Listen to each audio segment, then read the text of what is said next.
na sabay at sarap sa pakiramdam. Pamparam-pam, pamparam-param.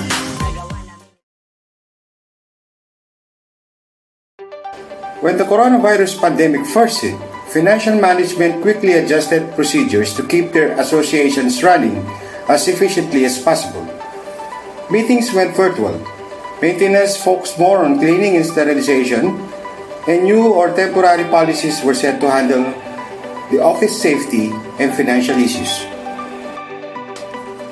But as the pandemic hits the one-year anniversary, we're seeing some slippage in key processes that, if left unattended, could have a negative financial impact on the management going forward.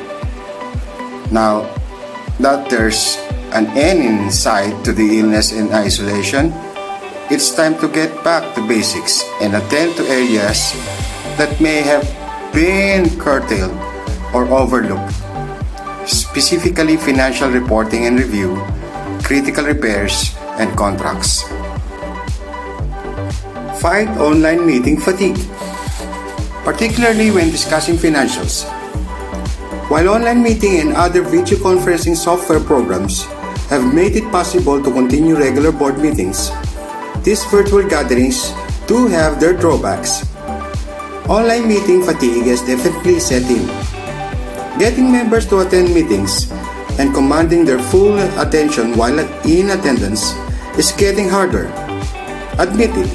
We've all worked on our grocery list, check emails, do TikTok, or caught up on sports, scores, or FB activities during a Zoom or any online meeting. To ensure the stakeholders stay engaged during virtual meetings, particularly during financial discussions, encourage all members to appear by video. Send out materials including an agenda a few days in advance so that members can review them before the meeting. Hit the financial highlights, key revenue, expenses, and reserve updates, and ask for feedback prior to the meeting so you can spend meeting time addressing questions instead of waiting for everyone to peruse statements. Visually sharing documents such as the income statement during the online meeting can also make it easier for board members to follow the discussion. Maintain the reserves and capital improvement projects. Any financial discussion should touch on the reserve account. During the pandemic, it's important not to just continue funding reserves, but to also schedule the critical repair and renovation work for which the fund was created. Many communities put projects on hold at the beginning of the pandemic due to safety and health concerns. It's now time to consider scheduling the work, weigh the financial risks of delaying a major repair or renovation against the health and safety risks of the stakeholders.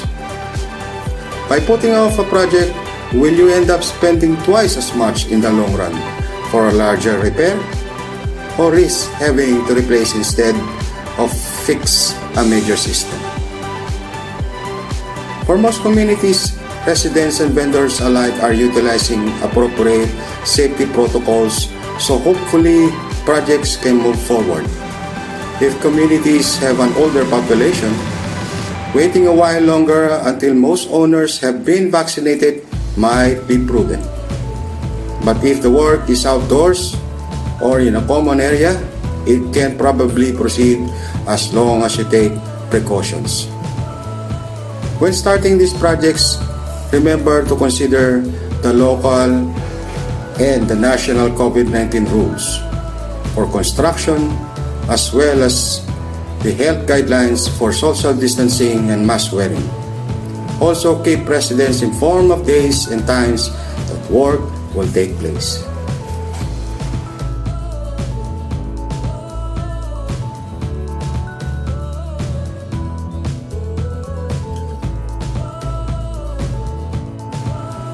It's time to do maintenance. Keeping up with regular capital assets, maintenance reviews is also important. Many businesses put maintenance reviews on hold during the first stages of the pandemic. If you haven't already done so, it's important to restart and bring the frequency up to pre-pandemic levels. Along with the routine daily and weekly property, equipment and asset reviews by the property manager or architectural committee. It's also time to return to appropriate maintenance inspections by service professionals. Ignoring equipment could result in unexpected wear, damage, and expense. At best, you could be in for a big cleaning bill, or at worst, an ignored maintenance issue could result in a major repair or even a resident injury.